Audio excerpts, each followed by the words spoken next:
আরাফা একটি আরবি শব্দ যার অর্থ চেনা বা জানা। হজরত আদম আলাহিসাল্লাম ও হাওয়া আলাহিসাল্লামের দীর্ঘ বিচ্ছেদের পর পুনরায় একত্রিত হওয়ার দিনটি ছিল এই আরাফার দিন। এটি তওবা ও ক্ষমা প্রার্থনার বিশেষ একটি দিন। আরাফার ময়দান আমাদের হাসরের ময়দানের কথা স্মরণ করিয়ে দেয়, যেখানে সমগ্র মানবজাতি একত্রিত হবে বিচার দিবসে। এই দিন মহান আল্লাহ তার বান্দাদের প্রতি বিশেষভাবে রহমত, দয়া ও ক্ষমা বর্ষণ করেন।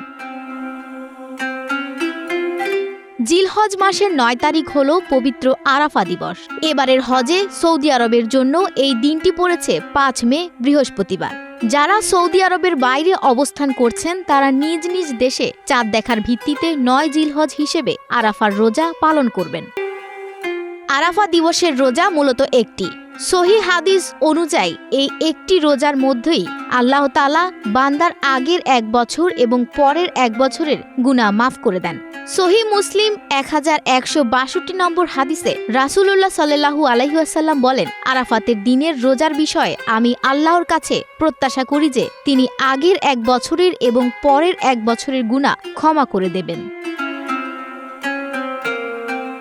আবু দাউদ ২৪৩৭ নম্বর হাদিসে নবীজির স্ত্রী থেকে বর্ণিত আছে, নবীজি সাল্লাল্লাহু আলাইহি ওয়াসাল্লাম ৯ জিলহজ তারিখে রোজা রাখতেন।